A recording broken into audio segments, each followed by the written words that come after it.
comment je me sens depuis que j'ai réussi à me foutre complètement du regard et du jugement des autres. Mais alors, je m'en carre de ce qu'on pense de moi. Si tu savais, et qu'est-ce que ça fait du bien. C'est vrai, il faut se l'avouer. Le regard des autres, le jugement que portent les autres sur nous, prend beaucoup trop de place dans notre cerveau. Et ça nous crée trop de pensées négatives et d'émotions négatives et ça nous empêche de faire des choses. Alors qu'en vrai, on s'en fout de ce que pensent les gens. Et d'ailleurs, les gens, quand ils vous jugent ou vous donnent leur avis sans que vous leur n'ayez rien demandé, eh ben en fait, je suis désolée de vous le dire, mais c'est pas vraiment de vous qu'il s'agit. Et en gros, que ce soit vous ou une autre, ils s'en fichent carrément.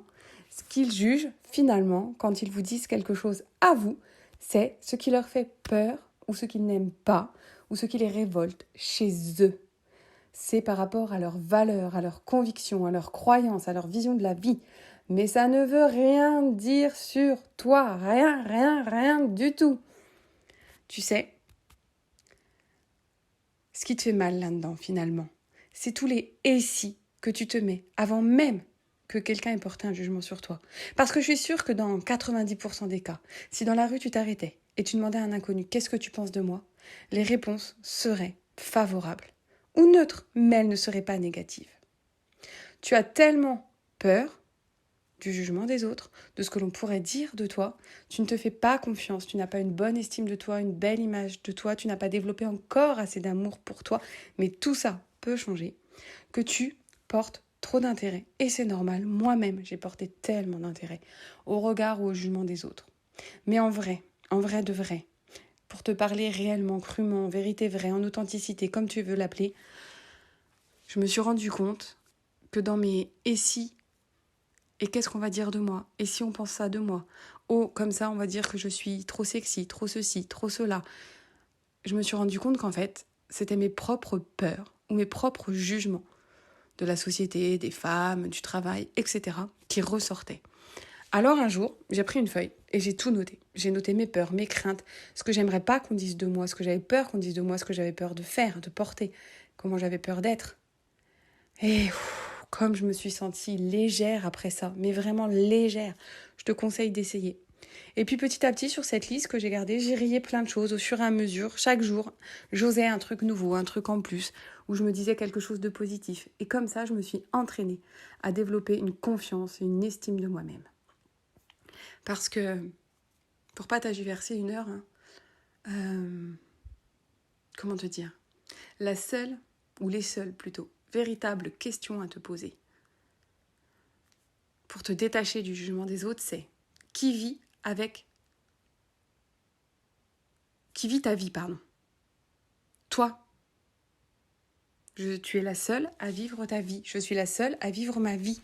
Donc ce que je dois vivre, ce que tu dois vivre, doit te faire du bien à toi et seulement à toi. Puis tu peux élargir ce petit cercle à ta famille, peut-être ton mari, ta femme, tes enfants. À peine plus que ça.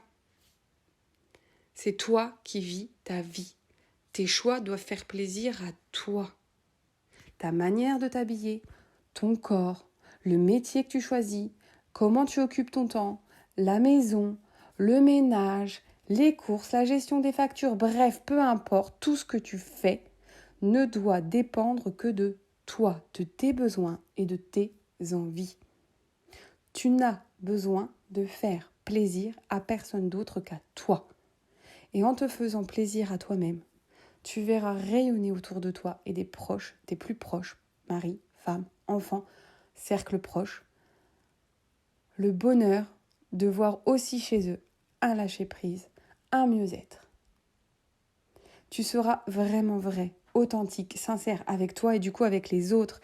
Et comme tu seras moins chargé mentalement par tes peurs du jugement, de ce qu'on vont dire les autres, de cette perfection, de toute cette charge que tu te mets, tu seras plus sereine, plus zen, plus patiente, plus bienveillante. Il n'y a que des bonus. La deuxième question à te poser, hormis qui est-ce qui vit ma vie, c'est moi, c'est qui sait réellement ce que tu vis au jour le jour. Je veux dire, qui sait ce que tu vis réellement? Même pas ton mari ou ta femme, même pas tes enfants. Non, il n'y a que toi qui le sais. Parce qu'il n'y a que toi qui connais tes pensées les plus intimes, qu'elles soient positives ou négatives. Il n'y a que toi qui connais tes émotions, tes sentiments, tes ressentiments, tes douleurs dans ton corps, tes mots. Il n'y a que toi qui connais tes rêves.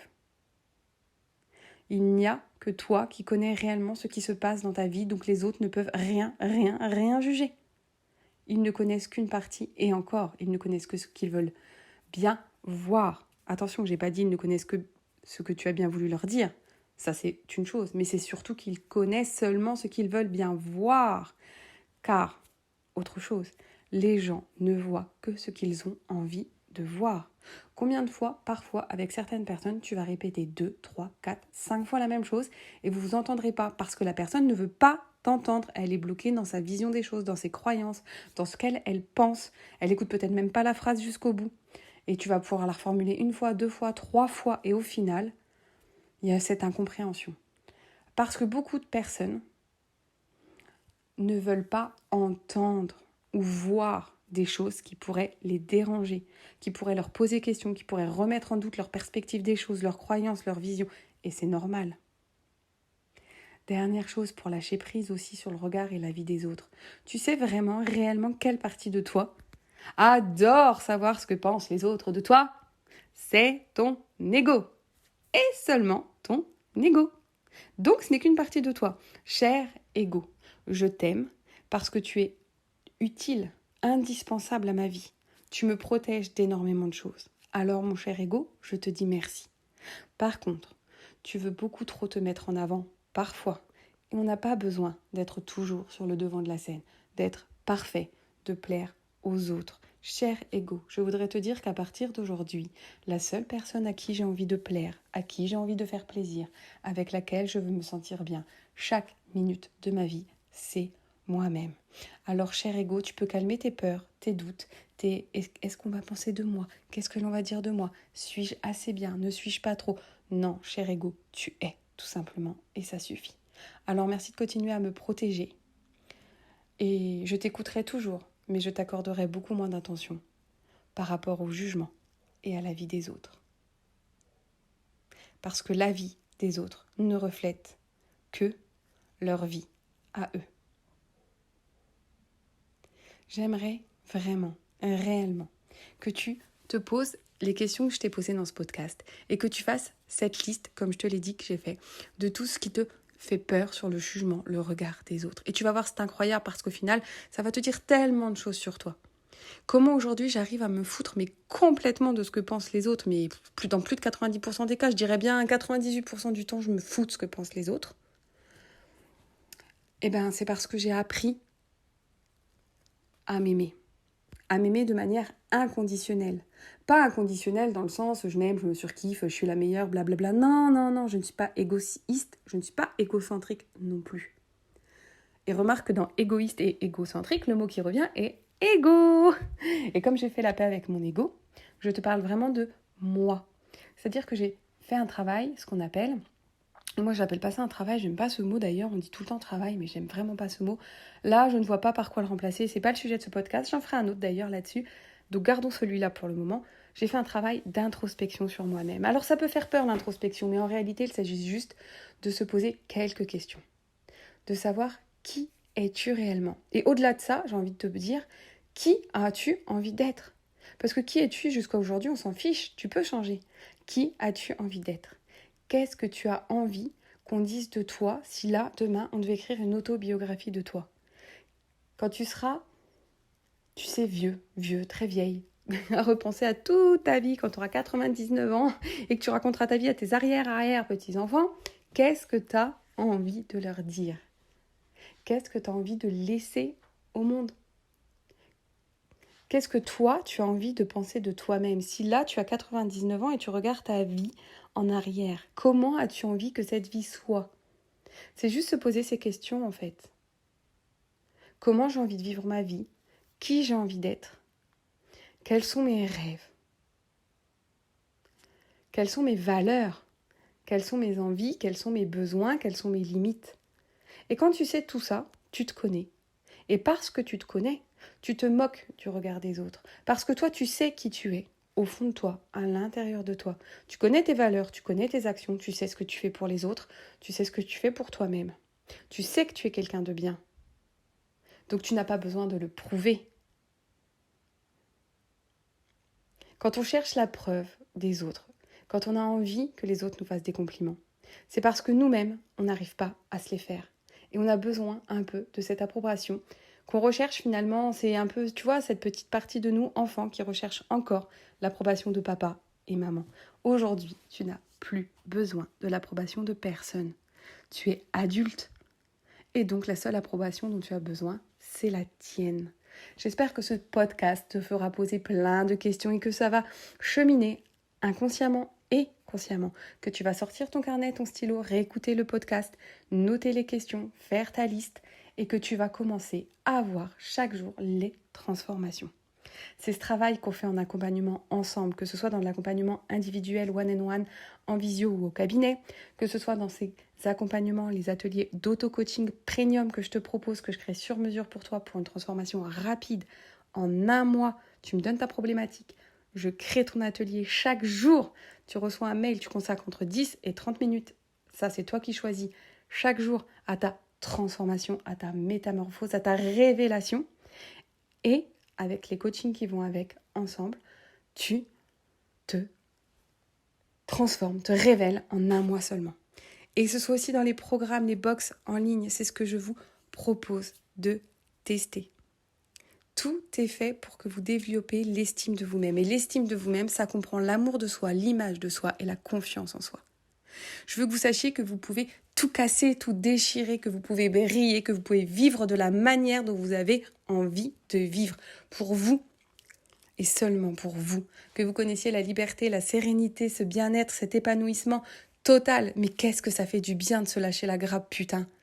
Alors oui, je vous rappelle ici encore, pour ceux qui ne me connaissent pas, vous allez le découvrir. Pour ceux qui me connaissent, vous le savez, je le répète encore et encore. Ma règle des 80-20, c'est 80% du temps, c'est ok, c'est génial, je suis bien. Et 20% du temps, bah c'est ok. En fait, cette règle des 80-20, c'est juste des chiffres pour que tu comprennes. On s'en fout finalement du chiffre. C'est juste que, ouais, la vie, elle est super, elle est géniale. Je me sens libre, je me sens sereine, je me kiffe, je m'aime, tout va bien. En général. Et parfois, certains jours, certaines minutes, certaines heures, certaines semaines, j'ai le droit d'aller moins bien aussi.